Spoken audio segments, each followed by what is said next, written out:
Здравейте, вие сте с мен, предизвика ПЛ епизод 9, епизод 10 и днес имаме специален гост, това е геймърът Алокси Геймър.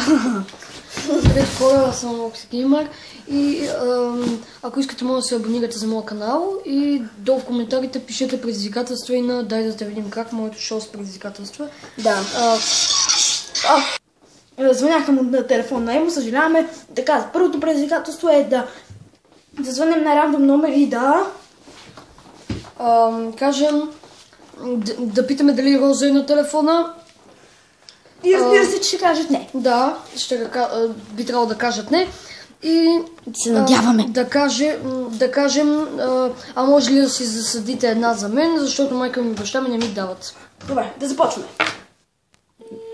Набираме.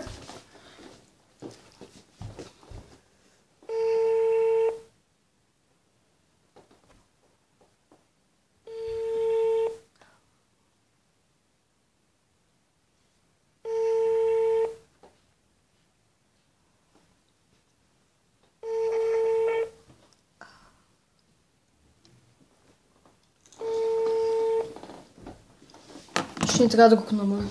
Да. Набираме друг номер.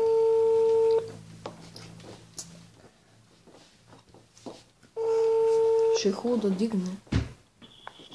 Ало. Ало, добър ден. Добър ден. Роза ли е на телефона? Де? Затвори! Съжалявам. Добре.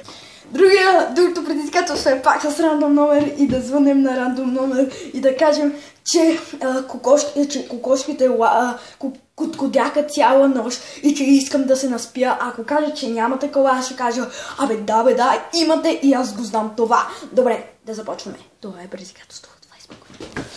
Звъним на рандом номер.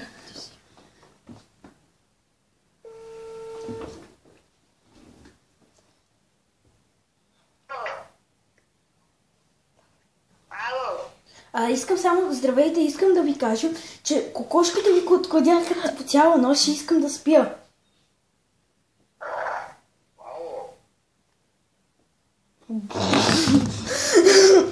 Добре, дами и господа, това ми всичко на Да, с оглед.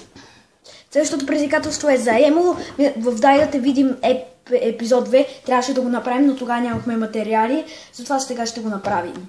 Съжалявам, но пак видях, нямаме. Какво ми става, бе, човек? Винаги съм имал.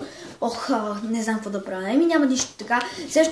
Следващия, това е последния въпрос от YouTube е от Naster Videos. Да кажа коя ми е любимата видеоигра. Имам много любими видеоигри, но на първо място харесвам GTI. По принцип всички. Първа част, втора там глупости, Сан Андреас глупости. Така, харесвам също така. Коя друга игра харесвам? Харесвам God of War. Харесвам... God of War се, да. Харесвам... Какво друго харесвам? Коя друга игра харесвам? Има много игри. Сега няма да се седя. Добре. Това е всичко от нас за сега. Пишете долу в коментарите какво искате да правя в другия път. В Twitter може да ме намерите, в Instagram може да ме намерите и в Facebook. Благодаря ви и до скоро!